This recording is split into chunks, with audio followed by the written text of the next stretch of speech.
successfully navigating chaos. Immediately, everyone sat, and Dot distributed the cones. Malia also remembered a time, around the same point, when boogers were enough to trigger a meltdown, when a gig like this would have driven her and her friends over the edge. But now, they could watch 4 children and actually enjoy doing it. As the small ones devoured their ice cream, Malia craned her neck to peer over the chain-link fence, trying to catch a glimpse of the neighbors. The house next door was small and blue, with a gray shingled roof and some spindly evergreen trees dotting the backyard. To most anyone, it looked like a regular old house. But to Malia, it was a place of endless wonder. It wasn't the home itself that was magical, but the people who lived there, particularly one Connor Kelly, a.k.a. the only boy worth loving. That house was the place where he woke up each morning and played video games and ate waffles. Connor's jeans, the very same jeans he casually stuck his hands in the pockets of, were somewhere inside, along with his backpack and his t-shirts and his bike and his toothbrush. The toothbrush that touched his beautiful smile. Malia shivered. It was almost too much to handle. "Any sightings?" asked Dot. "Not yet," said Malia, but there was still hope. For years, Malia had watched Connor float through the halls of Playa Del Mar's public school system the same way her older sister watched the shoe sales at the local mall, with a laser focus.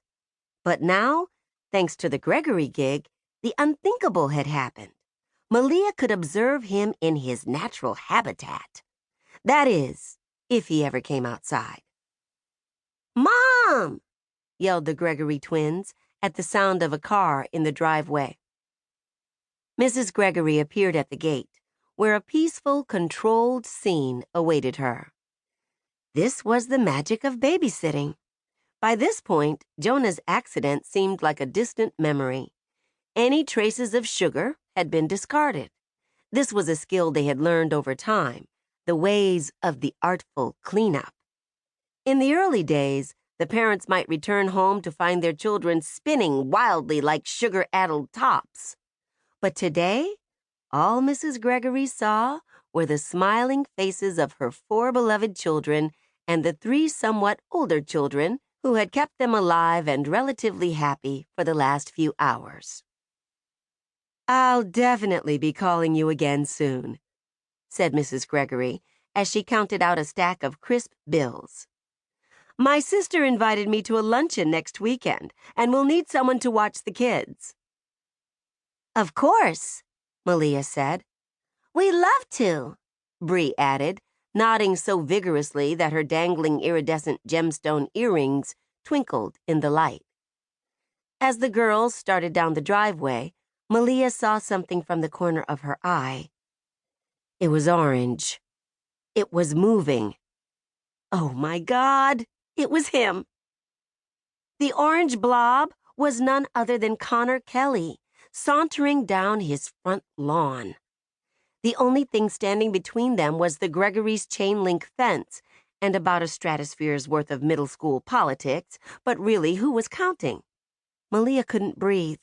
Her excitement level was like she'd seen a pop star and a movie star and a YouTube star and an actual star from the sky, all at the same time. "Hi," Malia said, so softly she barely heard it herself. It reminded her of how sometimes, when she ordered at the school cafeteria, some boy would place his order at the exact same moment as she did, but speak way louder, and no one would hear her voice. "Hi?" Malia squeaked a little louder. Connor didn't seem to notice. "Hi!" Malia said, at a volume that was unfortunately loud. This time Connor looked up. "Oh, hey," he said, brushing his floppy hair off his forehead. A bird chirped. Malia swore the sun began to shine a little brighter